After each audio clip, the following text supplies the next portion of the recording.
everyone. Today we will talk about how to play Bagatelle number 25 in A minor for solo piano by Beethoven. It's more commonly known as for Elise. This piece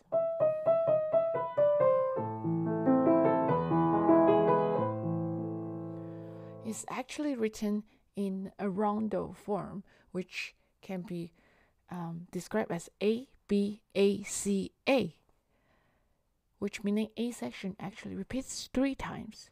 So when you practice, you can watch out and mark the sections. And now let's talk about the name Elise. In German, S is actually E flat, which inharmonically it can be spelled D sharp. So that's why we have E, L, I, S, E. So E, S, E would be E, E flat, E. In this case, E, D sharp, E. That's how the letter was spelled out in the melody. Now let's talk about the A section, which is also our very famous melody we have all heard. And I would like to ask you to place your hand, pinky, starting on right hand pinky on E. And then gently, I don't want you to give me really tense finger here. I actually want you to relax so that you can reach the next notes, our important D sharp, with our forefinger. So like this. So I'm touching my keys with this part of my hand. And then I'm going to gently rotate them twice. And the next note, I'm going to reach B with my second finger. And then forefinger on D, middle finger on C, and then finally my thumb on A. So in a way, we are in A minor 5-finger position with the exception of this D sharp. Okay, so I'm going to try again. E, D sharp, E, D sharp, E, B, D natural, C, A. So just play that a couple of times, pause the video. And once you have get that, now, the next one, it is sort of like arpeggio. So what we need to do is to find this A octave with our left hand. So what is an octave? Which is 8 notes apart on this A. So I generally use my thumb and my pinky to reach that. And after I find that, and always remember to relax. I'm going to add E in the middle with my second finger. Remember, always relax your hand. And I'm going to pass it to C, E, and A with my right hand. So basically it's the A minor 5-finger pattern and A minor chords, which using 1, 2, 1, 2, and 3 notes. Yeah, A, C, and E, except for I think Beethoven wrote a very nice version of it to fit the melody. Always take some time to find the notes. These are the notes. And next one, we're going to move on to E octave. And this time, you're going to learn this move where you're going to jump ahead with second finger. So hold down the E and then get to G sharp. Find your E octave, and after that, turn it over to G sharp. And then your right hand will be following.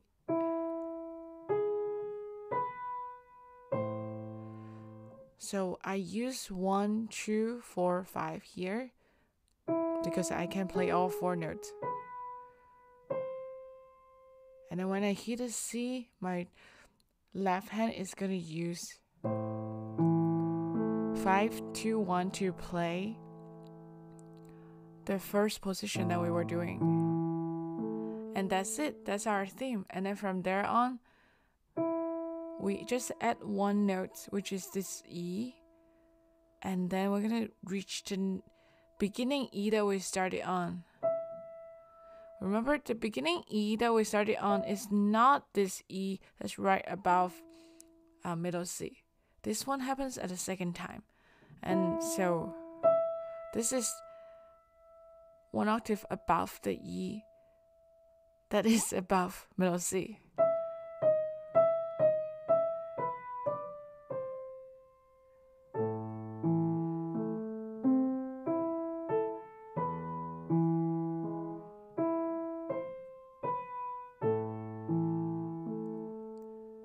And normally here, there's the first ending, but now I'm going to go ahead starting on second ending.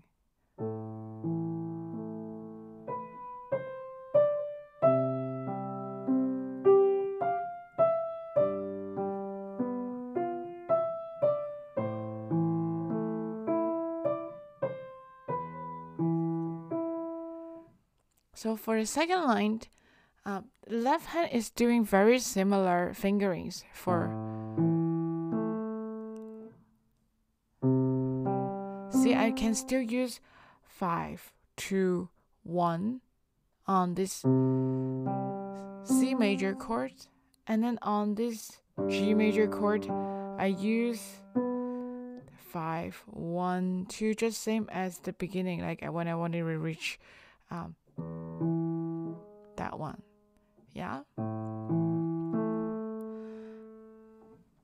And right hand, again, if you see a photo pattern, trying to figure it out without changing fingers. So I used 2, 3, 4, 5 here. And then G, F, E, D. And then this is sort of like a pattern. Do you see that my hand is moving in uniform, just down by one note? And then down by one note. Do you see that? And here is a really cool octave that, again, octave is the notes, same notes, but in different places on the piano.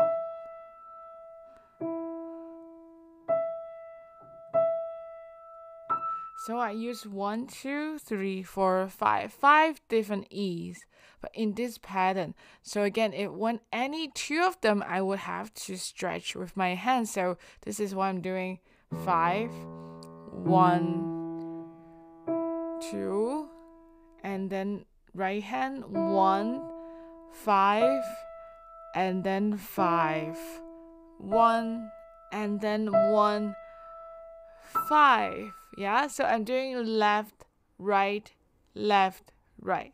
So do it with me one more time: left, right, left, right. Okay, and then after that,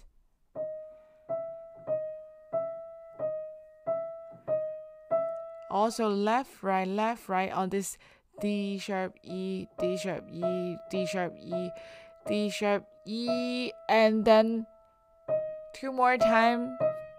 And then back to our theme.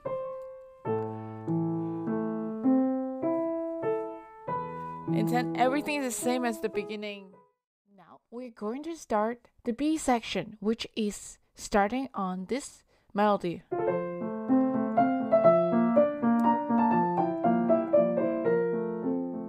So here everything is in F major. Still remember the A section, it was actually A minor, right?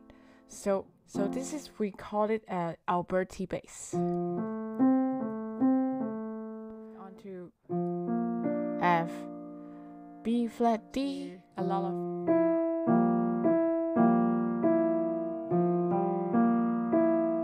F, G, B flat, E, and then come back to F major.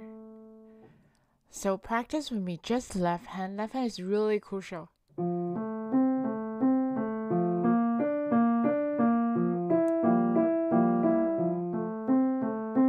You can pause the video and figure out the left hand here.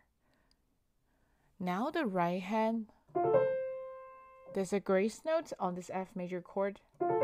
So just roll it quickly on the beat, which meaning at the starting of the measure. Typically in the classical era, we do that.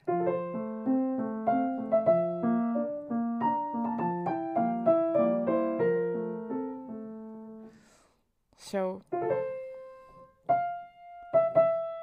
we got our first dotted rhythm in the whole piece.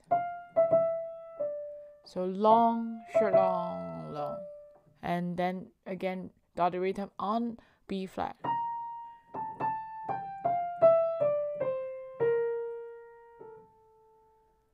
Yeah, and then was going step by step coming down. And then we encounter another grace note. Again, started on the beat.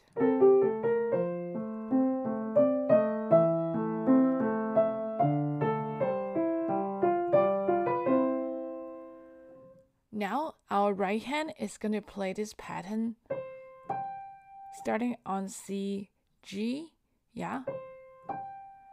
And then we're going to stretch our thumb to this G. And then slowly climb up while the pinky holds on the same G. Step by step. And that's it. And we'll be doing it twice.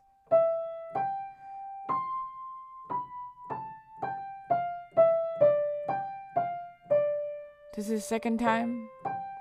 G, A, B, C, D. Now, take a look at this. This is also C major chord, but it went from here to here, the first inversion. And then basically, this is the fingering for 5, 4, 3, 2, 1, 3. Almost like our C major coming back down. And then when we get here, I will be using 2, 5, 4, 2. And then here our D sharp comes back, and you can already feel like this is back to our A section. So how did Beethoven come back to it? He uses 2 of these patterns and then bring it back to E. Almost like question marks asking, are you really? Really? And then slowly back to our A section. Now, after going through the same transition as beginning,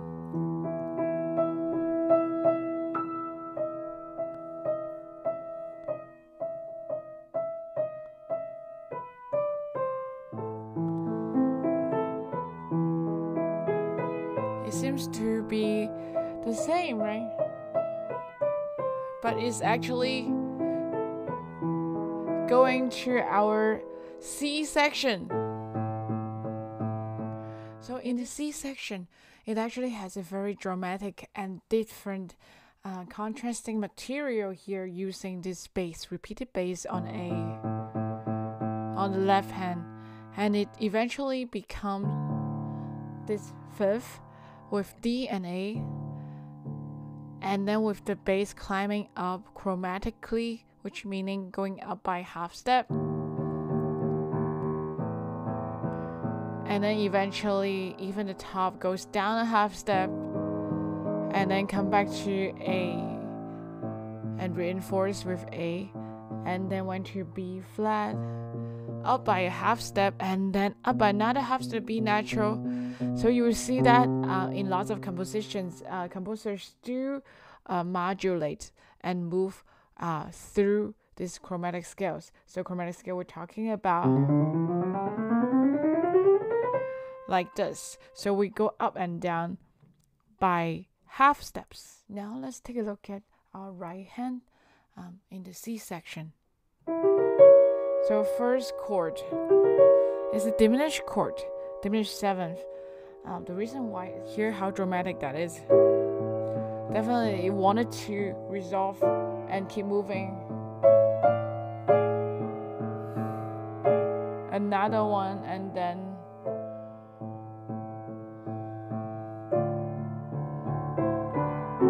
you can think of this as a parallel 6.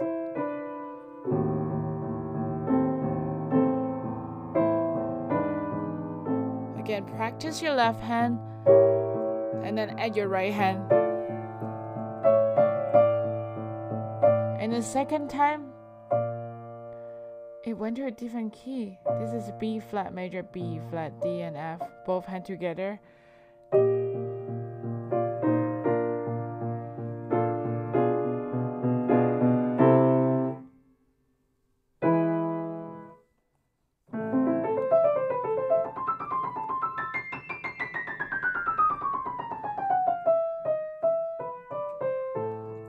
Another transition, another bridge. So how do we do that? I want to explain. That's our A minor chord. And then again. And then again one more time. So it's 3 times of this arpeggio A minor up. I would personally use 1, 2, 3, and then 1, 3, 5, 4, 3, 2, because then I come back to A with my thumb. And then again. And then here I have chromatic scale from B flat on.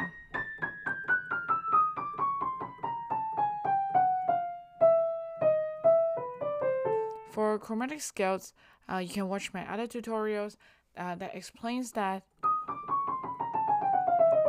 Basically use 3, your middle finger, for all the black keys, and you alternate your thumb and second finger on the 2 white keys that is consecutive, so that you have this 3 1 3 1 3 2 1 3 1 3 2 1 3 1 3 1 3 2 1,